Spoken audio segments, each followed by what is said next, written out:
अजीज दोस्तों, दौड़ धूप भाग दौड़ और शिद्दत है मामलात के अंदर। कुछ लोगों को ऐसी चीज़ों की भी जल्दी है जिनमें जल्दी नहीं करनी चाहिए। और वो दौड़ सारी किस बात की है? पैसे में आगे गुजरने की, शोहरत में आगे गुजरने की, फेमस होने की, किसी भी चीज़ पर बहुत सारी, किसी भी सूरत में बहुत सारी चीज़ों को जमा कर लेने की। ये दौड़ शिद्दत इख्तियार कर गई। दौड़ते जा रहे हैं लोग, दौड़ते जा रहे हैं। असाबी थकावट है, जिस्मानी थकावट है। और इस दौड़ में ऐसे लोग शामिल हैं कि जो अब वक्त था कि वो लौट आते, पलट आते, चीज़ों को देख लेते। बहुत सारे टारगेट ऐसे थे जो उन्होंने अचीव कर लिए, अब उनको वापस लौटना चाहिए था, लौट नहीं पा रहे।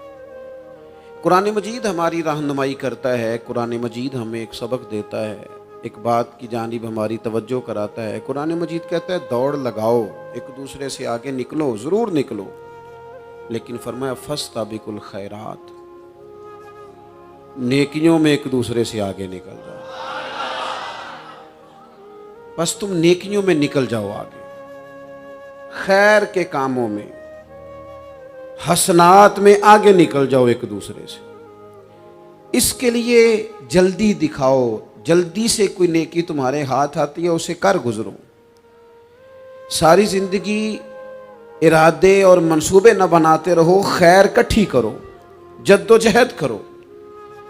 एक तो हम सब जानते हैं कि वक्त कब आ जाएगा इसका पता कोई नहीं। खुदा न खास्ता सेहत कब साथ छोड़ जाएगी इसकी खबर कोई नहीं। आसाब कब कमज़ोर हो जाएंगे जानते नहीं। किस वक्त ज़िंदगी में कौन सा मोड़ आ जाएगा समझ नहीं आती। सेहत, हाफिज़ा, ये किस वक्त किस समत निकल जाएगा पता नहीं चलता। तो हमें हुक्म दिया गया कि तुम जल्दी करो। और नबी पाक अलैहिस्सलाम ने सराहत और वजाहत के साथ फरमाया कि गनीमत समझ लो, गनीमत गनीमत समझ लो। अगर तुम्हारे पास फुर्सत है तो ऐसा ना हो कि मसरूफ़ हो जाओ। गनीमत जान लो, अगर सेहत है तो ऐसा ना हो बीमार हो जाओ। गनीमत जान लो, अगर तुम जवान हो तो ऐसा ना हो कि बुढ़ापा हो जाए। गनीमत जान लो, ज़िंदगी है, ऐसा ना हो कि मौत आ जाए। गनीमत समझ लो चीज़ों को और अपने लिए हसनात जमा करो। मैं देखता हूँ बहुत सारे लोग ऐसे हैं जो खैर कर सकते हैं, लेकिन वो तो मंसूबा ही बना रहे हैं। बड़ी देर हो गई, मंसूबा बना रहे हैं, प्रोग्राम बना रहे हैं। हमारे बुजुर्ग जो थे वो काम करते थे, दरख्तों के नीचे बैठ के करना पड़ा तो शुरू कर दिया। उन्हें किसी गली चौक चौराहे में खैर की बात करनी पड़ी तो उन्होंने कर दी। उन लोगों को अगर गली से पत्थर उठा के नेकी जमा करने का मौका मिला तो उन्होंने लोगों के लिए रास्ता साफ करना शुरू कर दिया। अगर उन लोगों को किसी बंदे को खैर की बात बता के दिल को तसल्ली महसूस हुई तो वो करना शुरू कर दिया। जो नेकी, जो खैर हमारे दायरा कार में है, दायरा इख्तियार में है, हमारी पहुंच, उसे क्यों छोड़ा जाए? नबी पाक अलैहिस्सलाम ने फरमाया नेकी को कभी हकीर ना समझो। कुछ ना हो सके तो मुसलमान भाई से मुस्कुरा के मुलाकात कर लेना, अल्लाह सदके का सवाब अता कर देगा। आपने काफ़ी सारी माशाल्लाह सुभान अल्लाह कही है, पर ये मुस्कुरा के मिलना आजकल मुश्किल हो गया ये काम भी, क्योंकि ये दौर है नाराज़ लोगों का दौर। इसमें हर कोई किसी न किसी से नाराज़ है, तो मिल तो लेते हैं, मुस्कुरा के नहीं मिलते। मुलाकातें तो हो जाती हैं, लोग तो हर रोज़ एक दूसरे से मिलते हैं, पर ये दिल कम ही किसी से मिलते हैं। मिलते हैं लोग पर मिलते। जिंदगी में वो अजीब लम्हा था, वो मेरे साथ था पर मैं तन्हा था। लोग मिलते हैं पर मिलने को तैयार। हुजूर ने फरमाया नेकी को हकीर न समझो, कुछ ना हो सके तो ज़रा मुस्कुरा के मिल लेना। क्या माना है? किसी से मिलना तो राज़ी होकर मिलना। ये जो मिजाजों में घुटन है तभी, और बिला वजह की है बाज़ जगहों पे, कोई उसका कोई शरी पस मंज़र नहीं, कुछ नहीं, बिला वजह। नेकियों में ज़रा जद्दोजहद की जाए, कोशिश की जाए, हुसूले हसनात में कोशिश की जाए। हम ना बड़े सुस्त हैं, दुनिया के मामले में चुस्त हैं और खैर इकट्ठी करने में सुस्त हैं। जल्द अज जल्द। आप देखिए हमारे बुजुर्गों ने बहुत ज्यादा काम किया, बहुत ज्यादा। उसकी वजह यह थी कि वो दूसरों के काम पे नहीं तवज्जो देते थे, अपने काम पे तवज्जो देते। आजकल हमारा ये मसला है कि हम नेकी इसलिए नहीं कर पाते कि हमारी अपने काम पे तवज्जो कम होती है, दूसरे पे ज्यादा होती है। नतीजा क्या निकलता है, दूसरे कई दफा आगे निकल जाते हैं और हम जो भी मंसूबे बना रहे हैं, प्रोग्राम तय कर रहे हैं, वो मामला पीछे रह जाता है। तो जिंदगी में जल्द अज जल्द खैर जमा करने की कोशिश करना। जल्द अज जल्द। इमाम बुखारी की उम्र 62 साल हुई है और कुरान मजीद के बाद वो सही तरीन किताब उम्मत को दे गए। को बहुत लंबी उम्र नहीं, 62 साल उम्र मुबारक पाई। कितना हमारे बुजुर्गों ने कहा। हज़रत उमर बिन अब्दुल अजीज की उम्र 39 साल हुई, पूरी 40 नहीं। कितनी खैर बांटी उन्होंने जमाने में। काम नहीं करते, प्रोग्राम नहीं बनाते, हम खैर नहीं जमा करते। खैर जमा करने का वक्त तो है, फटाफट कर ली जाए। फिर तो इस तरह का टाइम आ जाता है कि इंसान ज्यादा नमाज पढ़ना चाहता है, नफल पढ़ना चाहता है, उसका वजूद साथ नहीं देता। इस तरह के औकात आ जाते हैं कि वो कुछ खैर करना चाहता है, फिर उसके पास मौका नहीं रहता। वो लिखना, पढ़ना, पढ़ाना, समझाना चाहता है, फिर कवायद इतने मजबूत नहीं रहते। जद्दोजहद की जाए, कोशिश की जाए, जल्द अज जल्द। अल्लाह के प्यारे रसूल सल्लल्लाहु ताला अलैहि वसल्लम ने फरमाया, सही बुखारी में हदीस मौजूद है, हुजूर फरमाने लगे, जल्द अज जल्द नेकियां कर लो उस वक्त से पहले कि फितने रात के टुकड़ों की तरह तुम्हारे ऊपर गिरेंगे। हुजूर फरमाने लगे, वो ऐसा सख्त वक्त आएगा कि बंदा सुबह मोमिन होगा तो शाम काफिर हो जाएगा, शाम मोमिन होगा तो सुबह काफिर हो जाएगा। और फरमाया, लोग दुनिया के बदले अपना दीन बेच डालेंगे। उससे पहले पहले नेकी कर लो, कबल इसके कि उलझा दिया जाए, जहनों को परेशान कर दिया जाए।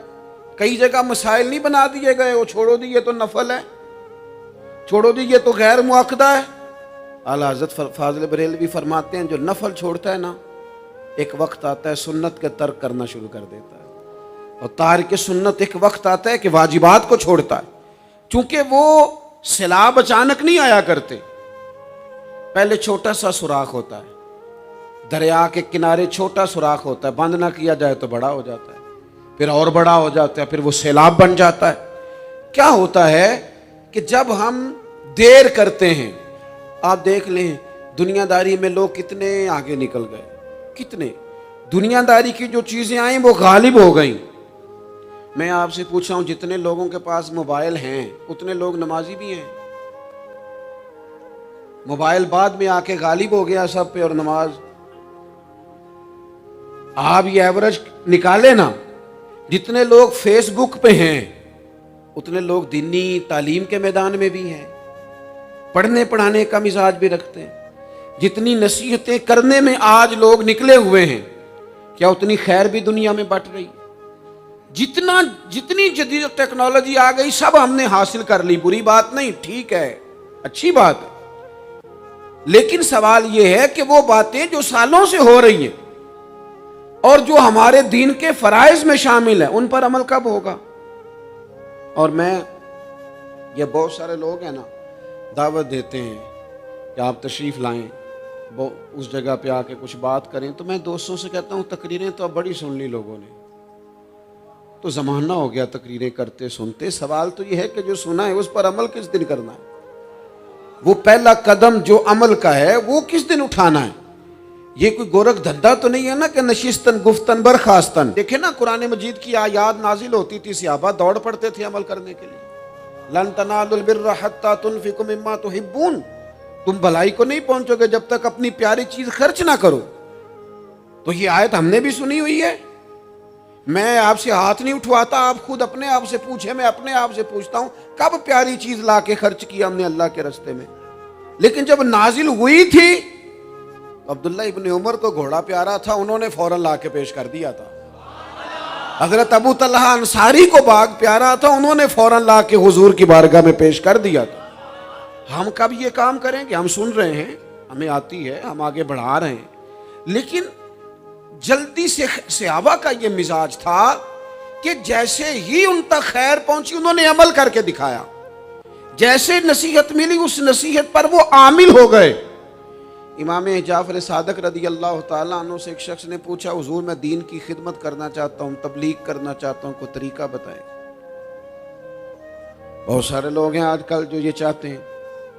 कहा जनाब मुझे ना कोई आप नुस्खा बताएं, कोई सलीका बताएं, मैं दीन का काम करना चाहता हूँ, दावत खैर देना चाहता हूँ, कोई तरीका बताएं। तो सैयदना इमाम जाफर सादक रदी अल्लाह ताला अन्हु फरमाने लगे, आसान तरीका है और बगैर किसी फलसफे के, बगैर किसी उलझी हुई गुत्थी के सुलझी हुई बात है, बिल्कुल तय। तू दीन की तबलीग करना चाहता है? उसने कहा। तो फरमाने लगे बड़ा आसान नुस्खा है, अगर तू दीन फैलाना चाहता है, तबलीग करना चाहता है, तो तू दीन पर अमल करना शुरू कर दे। अमल के बड़े असरात होते हैं। अमल, हजरत बायजीद बुस्तामी फरमाया करते थे, जिसने हमारी खामोशी से कुछ नहीं सीखा वो हमारी तकरीर से क्या सीखेगा। ये जो अमल होता है ये इतनी बड़ी खामोश तबलीग है, इतनी बड़ी। इमाम जाफर सादक फरमाने लगे तू अमल कर, वो तेरा अमल करना। आप पढ़ें घर में नमाज, आपके बच्चों को शौक हो जाएगा। आप खोलें घर में कुरान मजीद, आपके बच्चों का दिल लग जाएगा। आप बैठे तस्बीह लेके कि आज मैंने आधा घंटा महबूब की बारगाह में दुरूद व सलाम अर्ज करना है, बच्चों की तबीयत लग जाएगी। अमल जो होता है उसका फैज बढ़ता है, नेकी में आगे बढ़ने की जद्दोजहद, कोशिश करना कि मैं जरा खैर के काम में आगे निकलूं। क्या कहा हजरत उमर ने? कभी हम सुनते हैं बातें, कभी उसकी गहराई में उतरो ना। सैयदना फारूक आजम फरमाते मेरी सारी उम्र दौड़ लगी रही कि मैं अबू बकर सिद्दीक से नेकियों में आगे निकल जाऊं। सारी जिंदगी मेरी दौड़ रही, जद्दोजहद रही कि मैं अबू बकर सिद्दीक से आगे।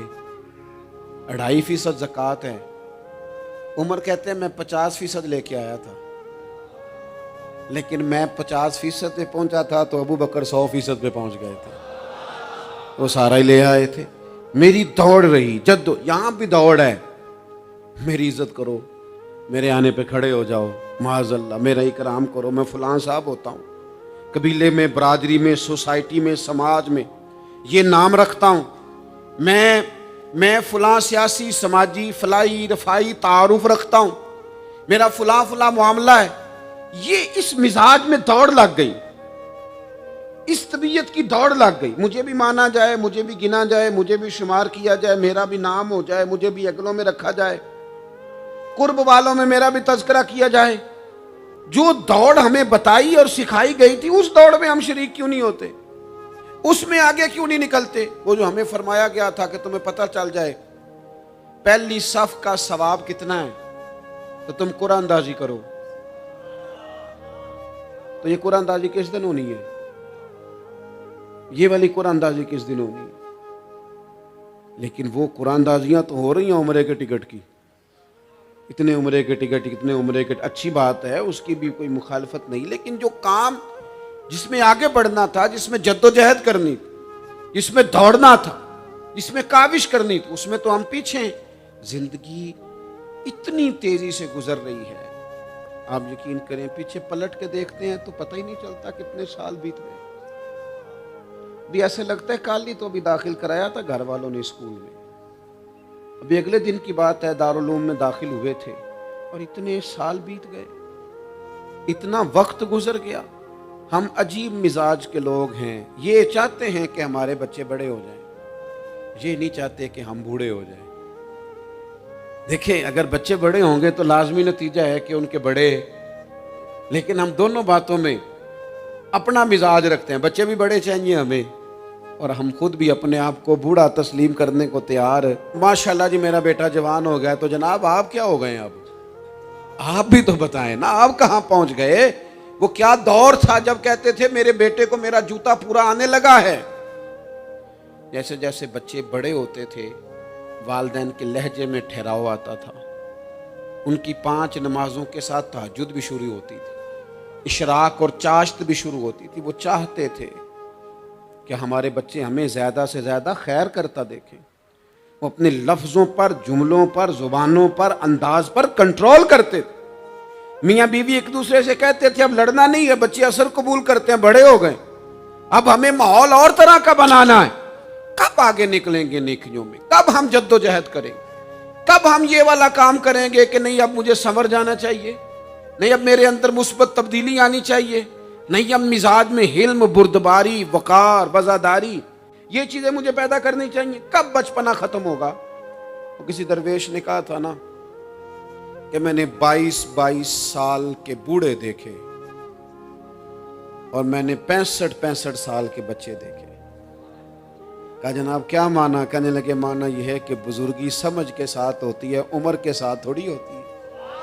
वो तो समझ के साथ है, जिस दौर में समझ आ गई, शऊर आ गया, समझ गए बात को।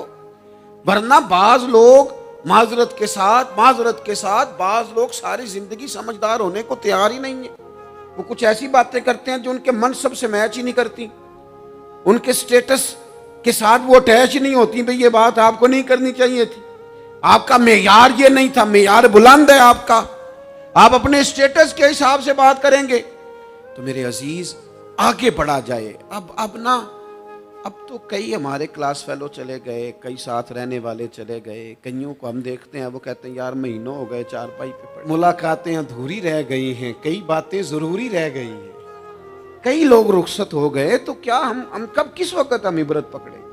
बस चुप करके जनाजा पढ़ के आ गए कि सिर्फ इसी का होना था, कब्र पे फातिहा पढ़ के आ गए कि सिर्फ इसी को दफन होना था, किसी की कुल खानी में चेहलों में शिरकत करके आ गए, किसी की होनी थी मेरी होनी नहीं है।